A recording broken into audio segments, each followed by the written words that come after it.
Today on Happiness Hunch, we want to talk about beauty. It's a favorite topic of ours. And today we want to talk about beauty in terms of the hierarchy of being. I did a video recently on this topic, or at least I should say the end of a video I addressed this topic, but I didn't get to go into it very deeply, and it's a really rich topic. So I thought I would bring it up here today and start off with Mike just describing it in his words. All right. So I actually kind of want to recap what you said because I thought you did a really good job in that video. Mm-hmm. So if we look at nature, we notice that there's different levels of being in nature. And you started out with talking about the soil and how the soil is filled with minerals and nutrients. And microbial life. And microbial life, yes, thank you.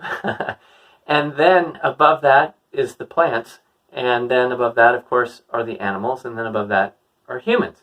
And within the hierarchy of being, we notice that there is a process of what we can call assimilation. So assimilation is how one life form absorbs another life form into itself for the sake of its life and its nourishment and so on and so forth. So a plant will assimilate the nutrients and the microbes in the soil along with the sunshine. I don't want to leave out sunshine.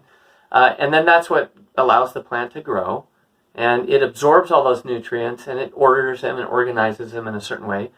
And then the herbivore comes along and eats the plant or eats the grass, or something comes along and eats the berries or whatever, and then assimilates that into its life, and it helps sustain its life in that way. And then, of course, for those that are predators at the top of that, they consume the animal and assimilate the animal into itself. And then, of course, as humans, we're omnivores, so we're capable of, in some way, assimilating all of these things in one way or another, even soil, actually. Yeah, soil. Mm-hmm. Yeah. So it and to nourish ourselves in that way. So there's this hierarchy of being. Also, though, has a kind of there's an ethic that surrounds it, because we are really to relate to and love or regard, steward, care for, however you want to put that, each thing according to its nature. And so soil has a certain nature, plants have a certain nature, animals have a certain nature, and then of course humans have a certain nature. And therefore, the kind of the ethic that surrounds our relationship to the natural order is to make sure that we really steward each of those things according to the properties and the nature and the qualities that they possess. So why don't you talk a little bit about, especially from a nutritional standpoint, like what have we done? Like what are some of the problems that we've created? Or you talk about getting stuck, we get stuck, and we're all hung up on... Yeah, well, the environment seems to be a really hot topic right now. And it's been sort of a growing topic. And we're just seeing a lot of toxic things in the world right now, in terms of what's going into the soil, whether it's fertilizers, herbicides, insecticides, pesticides. These chemicals do damage to the microbial life in the soil. So starting at the very bottom, we kind of have an issue, So then we have plants, and we're using some glyphosate Roundup Ready seeds. And so we've got another issue there because that's been now declared a very highly toxic substance. There's been major lawsuits around this. And so we have, this happening, and our cows are eating this, and then they're producing milk, and then they're producing meat for us, and we're getting stuck there. We're just receiving less nutrition than our body really requires. So the dignity is just kind of going down in these areas. And so I wanted to highlight this topic just because there's so much beauty imbued into this, potentially. There's so much potential for beauty, starting with the soil, the plants, the animals, and then us, at the top of this, here on Earth. And at the top, being rational beings, we're the ones who have the responsibility of stewardship for these lower layers, and there's a lot of interesting things that happen between the layers too. As Mike was saying, there's an assimilation process starting at the earth. That nutrition and life goes into the plant, And then we have herbivore animals that love to eat plants, and they are able to take that and turn it into fatty acids and build a whole cow, and it's amazing how that works. And then we can assimilate all that nutrition that's in the cow through the beef that we eat. So it's a really amazing story, and we can dip down back into the plant life, but we do have to recognize that the cow comes with basically 4 chambers or 4 stomachs and a hefty fermentation process that can deal with the toxins that are in plants, like phytic acid, the oxalates. There's others out there. But anyway, these can be really intense for humans. So we as humans, when we dip down into the plant arena, we just have to be cognizant of the fact, and I tried for years to work on getting phytic acid out of grains. It's very hard to do. So some plants have more of these, toxins, and these toxins are there to protect it, to keep that plant alive. This is all imbued in nature. But the cow can handle it. So he's set up for this process.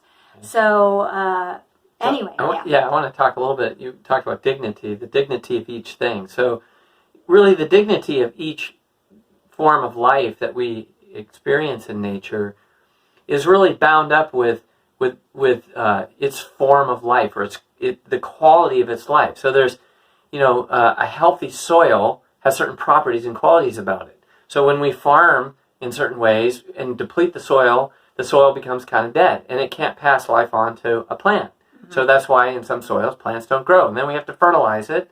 So then we enhance. But actually, putting cows on the ground actually does a great job of fertilizing it. Yeah, well, So if you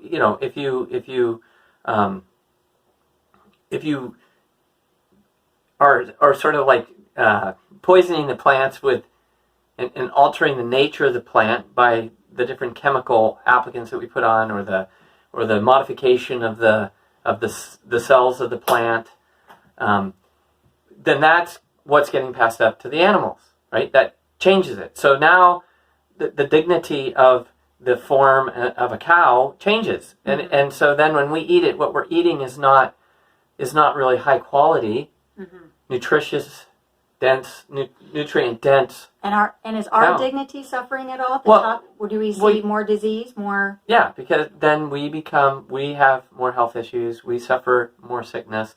And then of course the cycle, it feeds itself, because when we get into certain kinds of practices, because we're not respecting the dignity and the order of things, and then we try to compensate, right?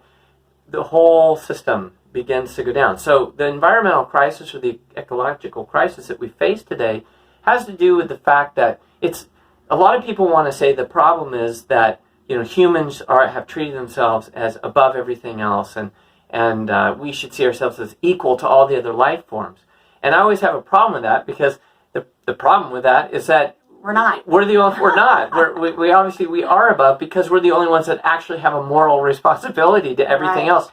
And we're the only creatures that are capable of actually harming and destroying creation by acting contrary to the nature of things. We, in the Christian tradition, we call that sin, right? But the bottom line is so we are above. We're at the top of the hierarchy here, at least on earth, because we have a moral obligation and a moral responsibility to be the stewards of creation. And the way you do that is by treating each creature according to the properties and qualities of its nature. So if we treat the soil the way soil should be treated, and plants the way they should be treated, and animals, then everybody experiences life and health, and we have the capacity in our bodies, because we have reason, to assimilate everything that God has given to us. But notice, we have to prepare things. Some things we have to prepare in the right way. So to your point about the plants, we don't assimilate plants directly very well, especially raw. So that's why over time we've learned how to cook or steam or ferment sour things, so that what that does is that pre-digests those plants and makes them digestible to us, and we can assimilate them. We have in our past and people have stopped doing that, and that could be part of the reason why we're seeing so much bowel disease. We have so much IBS, we have Crohn's disease, we have all these digestive issues going on, and this is a part of the story. Right. So. Yeah.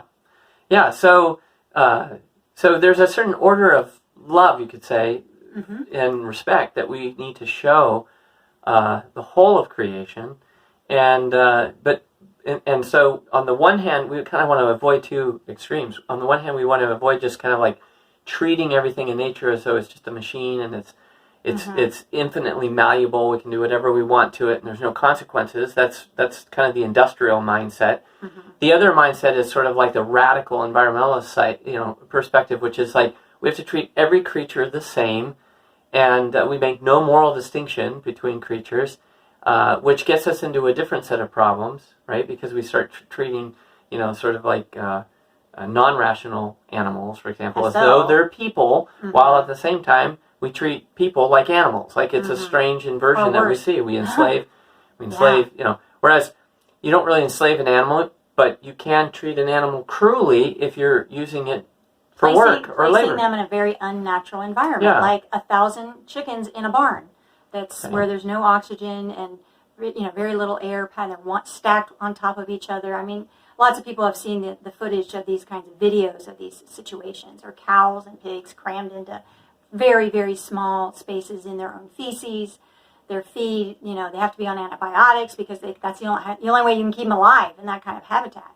So there's but on the other hand, ending on the beauty note, if we so much beauty in nature that we're doing this video because we just want to encourage everyone to be cognizant of this and to just be spreading the word and try to, as much as your budget will allow, put your money into those things that have been done well. And we can't buy everything organic and grass-fed. We do as much as we can. We believe in it 120%, but we are limited by budget. But we do as much as we can, and I think that's the thing. So we just want to encourage people to try to do that. Love your farmers. When you hear that someone's a farmer, have respect for them. They are taking care of the earth, and it's a big deal what they do. Especially if they're organic farmers. Yeah, organic farmers. That's what I was talking about. Organic farmers who really know their animals. They really know their soil, and they're putting life into it. They're not trying to trick it with chemicals or that kind of stuff. They're really just studying nature and how nature operates and cooperating instead of trying to exploit it, which is, unfortunately, what happens a lot. So anyway, all right. There's a lot of beauty and order. And order is hierarchically arranged. That's the point. We're made for that. We were made for that, and it's awesome. So. All right. That's our happiness hunch. Yeah. For today. Yes. Thanks for visiting with us today, and we'll see you in the next video. Take care. Bye.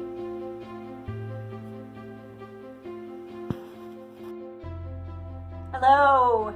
No, I'm not saying that. I'm not starting. Hi. Hey there. Today's No, will you give it